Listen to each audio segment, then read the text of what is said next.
नमस्कार. Cook with वंदना दाते रेसिपीमध्ये आपले मनापासून खूप खूप स्वागत आहे. तर उन्हाळा सुरू झाला आहे, त्यासाठी आपण उन्हाळी रेसिपी सुरू करत आहोत. तर त्यासाठी आपण बाजरीच्या खारोड्या तयार करणार आहोत. साहित्य घेतलेलं आहे. आपण इथे मी अर्धा किलो बाजरी घेतलेली आहे, स्वच्छ निवडून घेतलेली आहे उन्हात वाळवून. आणि त्यानंतर ती पाण्याने स्वच्छ धुवून घ्यायची आहे.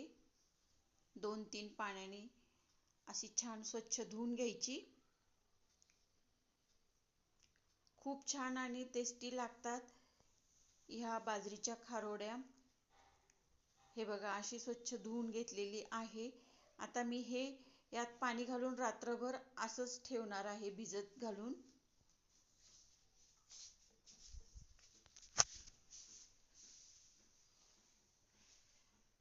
झाकण ठेवून रात्रभर ठेवून दिले. आता बाजूला दुसऱ्या दिवशी बघू शकता बाजरी कशी टुम्म फुगली आहे. आणि चाळणीमध्ये काढून घ्यायची आहे, त्यातलं पाणी सगळं निघून गेलं पाहिजे.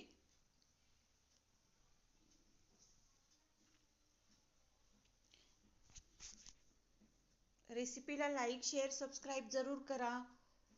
अशाच हेल्दी आणि सोप्या रेसिपी मी तुमच्याशी शेअर करणार आहे. पाणी निथळून गेलं पाहिजे, चाळणीत ठेवून द्यायचं एक अर्धा तास. त्यानंतर एका सुती कापडावरती आपण ते पसरून घ्यायचं आहे, सुकून घ्यायचं आहे. सावलीतच सुकवायचं आहे, फार असं कडकडीत वाळवायचं पण नाहीये त्याला. फक्त त्यात असा कोरडेपणा आला पाहिजे, पाणी त्यातलं निघून गेलं पाहिजे.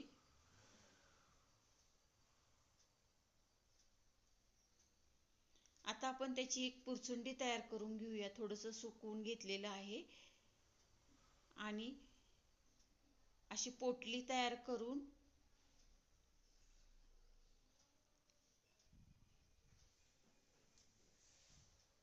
एक दिवस आपण हे ठेवून द्यायचं आहे मोड येण्यासाठी. अशा प्रकारे झाकून ठेवायचं आहे. आता मोड आल्यानंतर हे बघा, असे मोड आलेले आहेत. बघू शकता बाजरीला किती छान मोड आलेले आहेत. आणि पुन्हा कापडावर टाकून मी सुकून घेतलेलं आहे. 1-2 दिवसांनी छान असे मोड येतात बाजरीला.